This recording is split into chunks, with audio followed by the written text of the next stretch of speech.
Good morning students.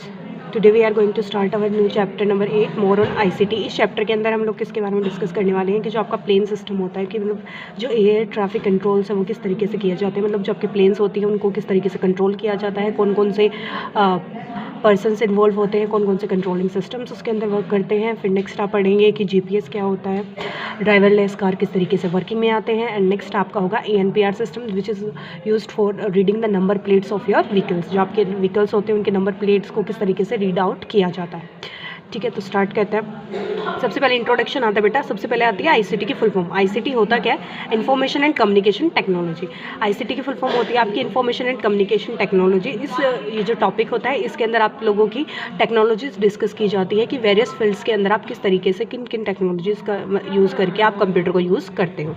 Okay, next आता है ICT and transportation. Transportation का मतलब होता है कि जो आपका व्हीकल्स है वो किस तरीके से मूव ऑन करते हैं, चाहे वो एयर व्हीकल हो आपका, चाहे वो वाटर व्हीकल हो, चाहे वो आपके नॉर्मल व्हीकल्स हो। ठीक है, so transportation is a process of moving people, animals and goods from one place to another. Transportation क्या होता है बेटा? ट्रांसपोर्टेशन वो प्रोसेस होता है जिसकी मदद से हम क्या करते हैं, अलग अलग पीपल्स को, एनिमल्स को, गुड्स का मतलब होता है सामान, पीपल का मतलब होता है लोग, एनिमल्स पशु, इन सबको क्या करते हैं एक प्लेस से दूसरी प्लेस के क्या करते हैं मूव कराते हैं। Common form of transportation include, common forms के अंदर क्या क्या चीज़ें आ जाती है आपके, एरोप्लेन्स हैं, ट्रेन्स हैं, ऑटोमोबाइल्स हैं, टू व्हीलर व्हीकल्स हैं। तो ये सारी चीज़ें आपकी किसके अंदर इंक्लूड होती हैं? ट्रांसपोर्टेशन के अंदर इंक्लूड होती है। और जो आईसीटी है बेटा वो आपकी डायरेक्टली या इनडायरेक्टली क्या करती है, आईसीटी के साथ कनेक्ट करती है। नेक्स्ट टॉपिक आता है आपका एयर ट्रैफिक कंट्रोल।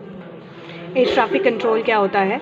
देखो भाई, नॉर्मल आप जो वर्ड ट्रैफिक है उसको किस तरीके से समझते हो कि जैसे क्या होता है कि जो नॉर्मल आपके जब व्हीकल्स किस पे चलते हैं, रोड के ऊपर चलते हैं, तो वहाँ भी ट्रैफिक हो जाता है। उस ट्रैफिक को कंट्रोल करने के लिए क्या होती है आपकी ट्रैफिक पुलिस होती है। सेम एज इट इज़ बेटा, आप लोगों ने कभी अगर सोचा हो कि जो हमारे प्लेन्स होते हैं वो भी तो क्या करते हैं, ट्रैवल करते हैं। एंड ऐसा तो नहीं है सिर्फ एक प्लेन ट्रैवल करता है, वहाँ भी नंबर ऑफ प्लेन्स ट्रैवल करते हैं। तो उसको कौन कंट्रोल करता है, वो किस कंट्रोलिंग सिस्टम के ऊपर वर्क करते हैं।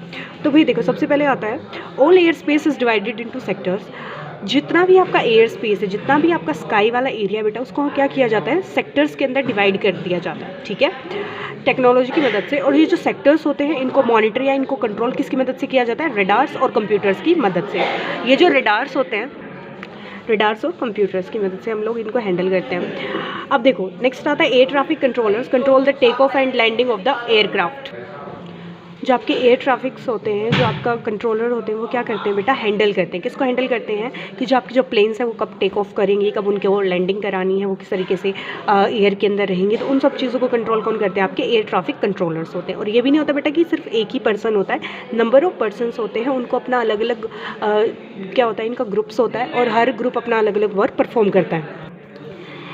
एंड जो आपके बेटा कंट्रोलर होते हैं उनका जो वर्किंग एरिया वो किस तरीके का होता है? Each controller has a screen in front showing the critical data of every aircraft in the air and on the ground. हर जो कंट्रोलर है उसके सामने एक स्क्रीन होती है जिसके ऊपर जितना भी डाटा है आपका, जो आपको रेडार्स वगैरह रीडिंग प्रोवाइड करते हैं, वो सब वहाँ पे प्रेजेंट होता है।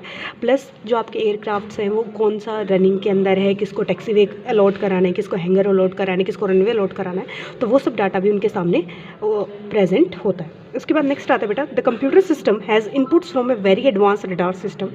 जो आपके कंप्यूटर सिस्टम है उनके पास डाटा कहाँ से आता है? जो रेडार सिस्टम है आपका वो क्या होता है बेटा, बहुत एडवांस्ड होता है। जो वो क्या करता है, आपको डाटा प्रोवाइड करता है। वो किसके बारे में प्रोवाइड करता है? आपको information about the position of every aircraft, कि जो आपका एयरक्राफ्ट है वो किस पोजिशन के अंदर है, उसकी वो आपका हैंगर के अंदर है, रनवे के ऊपर है, या फिर वो टेक ऑफ कर रहा है या लैंडिंग कर रहा है। तो उन सब चीज़ों के बारे में आपको इन्फॉर्मेशन प्रोवाइड की जाती है।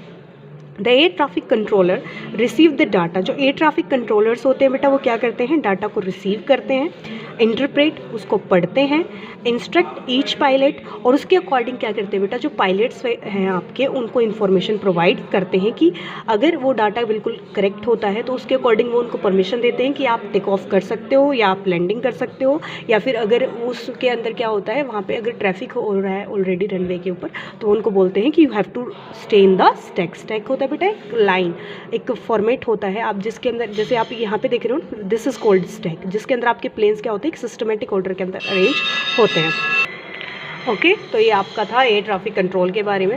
अब हम नेक्स्ट जो टॉपिक डिस्कस करेंगे वो होगा कि आपकी जो प्लेन्स है वो किस तरीके से टेक ऑफ टू लैंडिंग तक का क्या प्रोसीजर होता है, कि कौन कौन सी चीज़ें उसके अंदर वर्किंग में आते हैं। तो आज के लिए इतना ही है, तो आप इस पेज को अच्छे से रीड आउट कर लेना। Okay, thank you.